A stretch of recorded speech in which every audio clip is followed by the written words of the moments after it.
Xıdırlıda bir evə girmişik. Biz buranın balaca sakininin məktəbə hazırlığını çəkirik. Gənc bir ailənin evidir. Çox gözəl, işıqlı, ağappaq bir evdir. Çox zövqlü. Burada ən çox diqqətimi çəkən mətbəxə salınan bu xalça oldu. Bayaqdan elə sağa sola keçib bu xalçaya baxıram. Möhtəşəm rənglər var. Burada adamın ürəyi açılır. Və baxın, gördüyünüz kimi 1971-ci il yazılıb üstünə.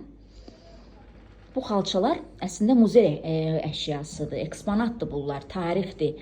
Bunların hamısında əl əməyi, göz nuru var və Qarabağ Xalçaçılıq Məktəbinin nümunəsidir bu. Evin sahibi İlkin qardaş. Xoş gördük sizi. Həmişə xoş günlərinizə gələk. Çox gözəl bir ailəsi var. Gənc ailədir, 2 balası var. Qızının böyük uşağı bu il məktəbə gedəcək. Oğlu da 3 yaşında. Tahtlılar tahtlısı Ömər. Bu xalça ilə bağlı bizə biraz məlumat verin. Qoy tarixdə qalsın İlkin. Mənə bildiklərinə görə nənəm Nisə, Xıdırlı kənd sakini. Nisə nənə? Bəli, bəli. Aha.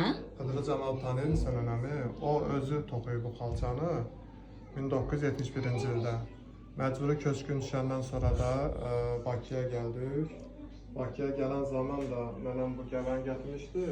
Burada bir hissə var, buranı Bakıda o köç vaxtı sıçan yemişdi, onun təzəni özü toxuyub burada. Bu hissəni özü toxumuşdur. Ondan da mənə miras qaldı. 2013-cü ildə nənəm dünyasını dəyişdi. Allah rəhmət eləsin. Oradan nədir rəhmətli. Ondan da bəri xalça məndədir.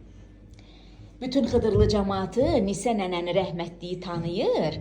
101 yaşında dünyasını dəyişib. İndi biz verilişdə də o haqda danışacağıq.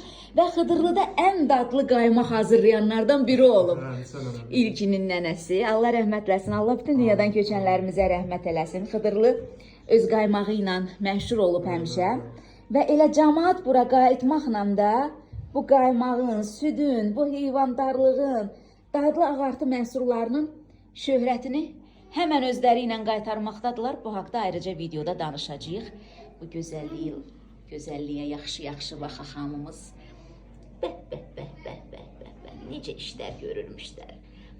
Necə gözəlliklər yaradırmışlar nənələrimiz. Heyf ki, əllə xalça toxumaq, xalçaçılıq sənəti indi əvvəlki qədər dəbdə olan bir peşə deyil. Cavanlar o qədər də maraq göstərmirlər. Təbii ki, çox əziyyətli bir işdir.